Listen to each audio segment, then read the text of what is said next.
And I know you can stop this. I know you can stop this because the power of the people is bigger than those assholes that are there in Washington. You and Cher, what is going on? Well, I've never been a fan of Cher, but I thought she took some very cheap shots at Mitt Romney, so I let her have it. I never liked computer-enhanced music. Okay. And speaking about Mitt Romney, who should his running mate be? Well, he's got a lot of choices, and I guess time will tell, but it's too early to say. Cher has never been one to pull punches, and when she chooses to roast someone, they don't get burned, they incinerate. This time, the victim of her ire is none other than Donald Trump, the self-proclaimed billionaire who can't take a single woman calling him out. If you thought Trump had thick skin, think again, because Cher just tore through it like tissue paper. All the people were so desperate to pick this man, you know, this unbelievable narcissist who could change the face of our world if we let him. And the only thing that will save us is leaving him stumbling, fuming, and naturally typo melting down on Truth Social. It began when Cher, in her usual no-holds-barred manner, called out Trump for his constant lies. on paper he looked so good, you know, he was brought up rich, he had a good education, he's got all these young chicks, I don't know how young, but he's got all these young chicks, and he just keeps trading them in on younger chicks, and he's got all this money and he's famous and still he's such a Ego-fueled tantrums and desperate bids to remain relevant. She didn't merely attack him. She dismantled him with the sort of effortless sarcasm that only an icon can have. The internet went wild. Her supporters clapped. And Trump?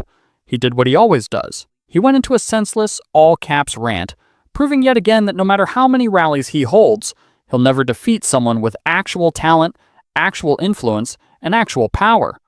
He's an asshole. He's such a dangerous. I don't know how he is a candidate. He is so dangerous, and what he brings to my country, what he's awakened in my country, is bigotry and distrust and a certain kind of supremacy. While Trump was pounding his little fingers into his phone, ranting typo-filled tirades about how Cher is a washed-up has-been, priceless, considering a guy who still considers YMCA to be a personal anthem, Cher was winning, as she does. With one tweet, she sent Trump on a tailspin that even Fox News couldn't spin into a win.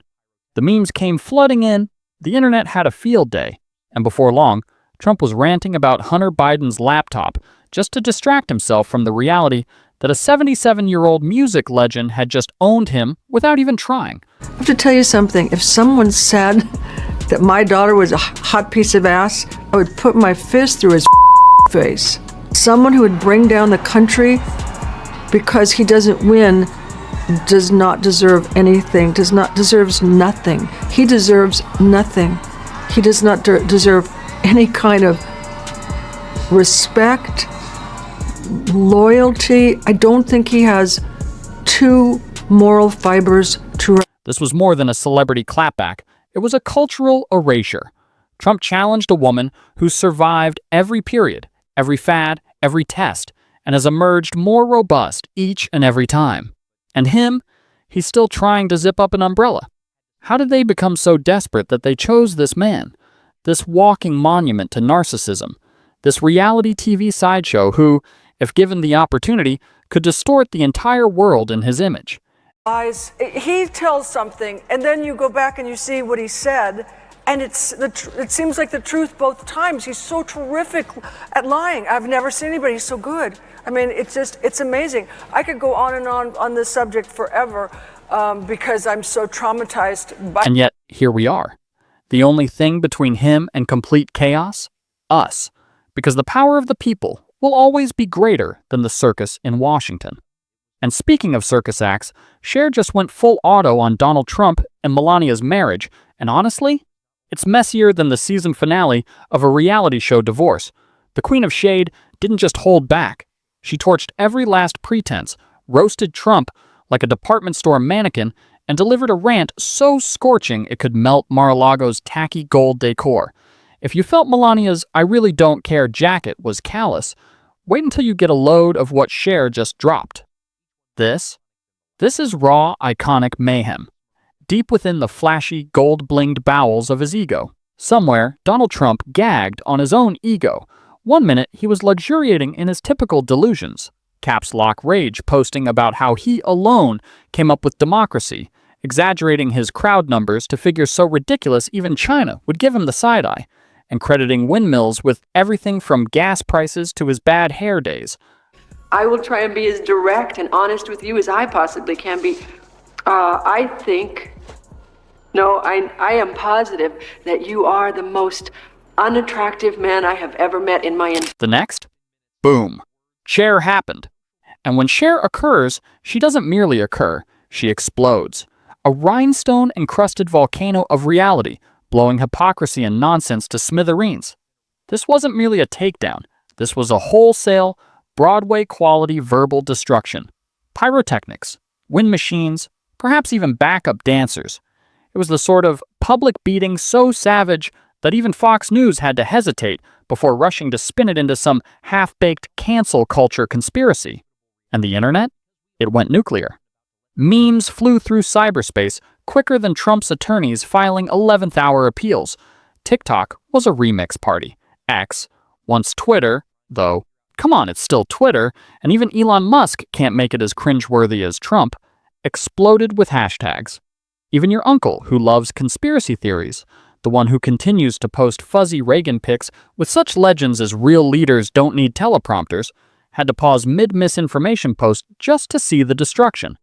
Because when Cher talks, the world is listening, and when she polls, she does it in style. And then there's Trump's inevitable breakdown, because you know he wasn't going to let this one go. The people he will bring with him will put an end to any hope that women have of getting the rights that we had in Roe versus Wade. I believe they will put an end to any gay marriage. They will put an end to gay adoption. It's not going to hurt me. I'm 70. It's not going to do anything to me. But it's going to do stuff to young people. And that really scares me, and it really... Alarms were ringing somewhere in his golf cart-sized panic room. Aides running around like Survivor contestants, frantically trying to spin this into something less embarrassing. Should they just act like Cher said nothing? Should they dig out the same old worn-out playbook and label her a washed-up has-been? Because, of course, to attack a woman who has survived disco, Reaganomics, and 50 years of autotune is totally the thing to do. Or do they resort to the Trump remedy? A tantrum so loud, so all caps, that it overpowers reality itself. Either way, the damage is done. And Cher? She didn't even flinch. She's been here before. She's survived tougher adversaries than a reality TV star turned politician. And if history has taught us anything, it's this. When Cher speaks, the world listens. And when she drags, it's a masterclass. And then, predictably, it went down. The horrible, anger-inducing, typo-ridden meltdown on Truth Social. You could almost hear the wild tapping of his small, ketchup-spattered fingers as he pounded out his keyboard in angry dismay, unable to grasp how Cher of all individuals dared to call him out. And so, in all the dignity of a malfunctioning fax, he released his classic digital meltdown. Sad Cher, complete loser, phony music, worst career ever, never was successful, can't sing, can't live. Nobody even likes her. Everybody is saying this. The message, an incoherent combination of Mad Libs and tantrum of a toddler who is having a meltdown at Toys R Us, was as to be expected as it was pathetic. I believe, none of us are perfect, but I believe she's genuine, and I believe, unlike Trump, who his friend of 20 years said the other night, Donnie George, said he doesn't want to be president, he said no one's more surprised than him. He wants the crowds, he wants the adulation, doesn't give a about the woman. The irony? A man who spent his whole life holding on to the crumbs of reality TV stardom is now attempting to discredit a woman who has dominated music, film, and popular culture for more than 6 decades. Self-awareness? Not his thing. Trump attempting to downplay Cher's career is like a pigeon attempting to insult an eagle. It's like saying Michael Jordan wasn't that great by naming all of his championship rings. The man who thinks YMCA is his own personal anthem was out here trying to mock a legend. And naturally, the internet reacted accordingly. The memes hit him faster than subpoenas. Each quote tweet was a work of art. Each Instagram post a Renaissance fresco of ridicule. Even TikTok, a platform owned by teenagers too young to recall Trump's pre-reality show era, had a blast remaking his meltdown into auto-tuned anthems that Cher herself might well use as the intro to her next album. And the cherry on top? Cher didn't even need to say anything. She just sat back, unconcerned, and let the internet do what it does best, roast Trump into oblivion. As he was spinning out of control, trying to manage the narrative, sweating through his ill-fitting suit like a guy who just remembered he left the stove on, Cher was somewhere in a velvet robe, sipping on a perfectly made martini, enjoying the anarchy she had unleashed. And why wouldn't she? This was more than just a clapback. It was a cultural moment, a moment ripped straight out of a satire film. Okay, you have, rightly so, been incredibly outspoken about your disapproval of President Donald Trump.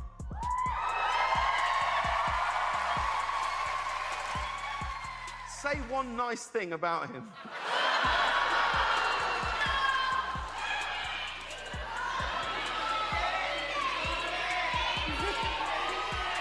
No. What's one nice thing about him?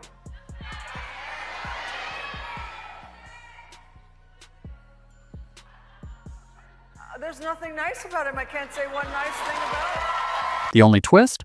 It was real life. And Trump was the punchline. At the same time, his whole staff was in full-blown DEFCON 1 panic mode. His PR staff, if you could even call them that, given most of his staff are whatever haven't rage quit yet, was busy trying to clean up the mess. It was akin to watching crime scene technicians attempting to clean up a massacre, except the floor was covered in the broken pieces of Trump's pride. And all the attempts at spinning things only made it worse. Fox News, of course, went into crisis mode, twisting the story into something, anything, that would take the spotlight away from Trump's humiliation. They were likely having breathless reports about how Cher was an elitist Hollywood liberal who was out of touch with real Americans. Perhaps they even attempted to insert some ridiculous conspiracy theory, such as how she secretly finances Antifa, personally orchestrated inflation, and once gazed at an American flag without properly saluting it. But all the Fox News puff articles, all the hysterical spin from his own circle, were not going to stem the tide. The internet had already reached verdict on this beef. And spoiler alert, it wasn't the dude fuming in caps lock posts on Truth Social. And then, in a weird fever dream, came the coup de grace. With his face an unnatural orange hue and his hands waving wildly, Trump switched between subject matter so wildly it was like he was drawing them from a hat. He was ranting about Hunter Biden's laptop one minute. The next, he was obsessed with the number of letters in Cher's name. Yes, Donald, that's the real problem here. Because naturally Cher, one of the most iconic and legendary vocalists ever, spent her days dreaming about getting to try out for The Apprentice. Sense a pattern. Just as surely as Barack Obama likely auditioned for Celebrity Big Brother and Albert Einstein once filled out an application for Shark Tank. And naturally, the crowd was cheering him on, either unaware of or entirely in on the ridiculousness of it all. But beyond that echo chamber, the rest of the world wasn't chuckling along with him. They were laughing at him. And Cher? She was still precisely where she had been all along, unfazed, untroubled, triumphant. As Trump struggled to get back on top of the story, Cher was untouchable, exuding the sort of confidence and fortitude that has characterized her career for decades. She didn't have to react with fury, desperation, or typo-filled tweets. I will try and be as direct and honest with you as I possibly can be. I am positive that you are the most unattractive man I have ever met in my entire life. You have demonstrated every loathsome characteristic of the male personality and even discovered a few new ones. You are Her very presence was enough to rattle him to his core. In the end, what was Trump left with? Yet another humiliating moment to add to his long list of public breakdowns. Another futile effort to bring down a legend whose whole being is constructed out of surviving, thriving, and being unapologetic Cher, he might have attempted to bring her down, discredit her, or declare himself the winner in some delusional conflict. But the reality? He lost before he had even begun. Because Cher doesn't win. She crushes. With ease. She navigates the maelstrom with the poise of someone who's witnessed it all, weathered it all, and come out stronger each time. That people in America could realize what kind of a person he is. What kind of, yes, but worse than that. And probably not very good. But Trump obsesses over trivial vendettas and aching struggles to maintain some semblance of relevance. Cher keeps on rising above it all, unscathed, unruffled, and firmly in command. The world looks on, the headlines detonate, and the cycle starts again. The cycle repeats itself. Trump retaliates. Cher remains iconic, and in the end, only one emerges triumphant. Spoiler alert, it's never him. She doesn't even need to try, because while Donald Trump bumbles through yet another rambling rally, struggling to string together a full sentence, Cher is still the icon she has always been. Undefeated, unbothered, and calmly outlasting every single one of his tantrums. She doesn't need to yell for attention or have a meltdown to remain relevant, because history has already made it perfectly clear. When Cher drops the mic, the echo remains forever. Her presence is enough to command respect. Her words echo long after she has spoken, and her legacy is founded on talent, strength, and an undeniable influence that stands the test of time. Meanwhile, Trump, no matter all his bravado, is still out here trying to learn how to close an umbrella, stumbling through the most mundane tasks while acting like he's in charge. It's a striking contrast, one characterized by power, elegance, and longevity against chaos, desperation, and incessant need for approval.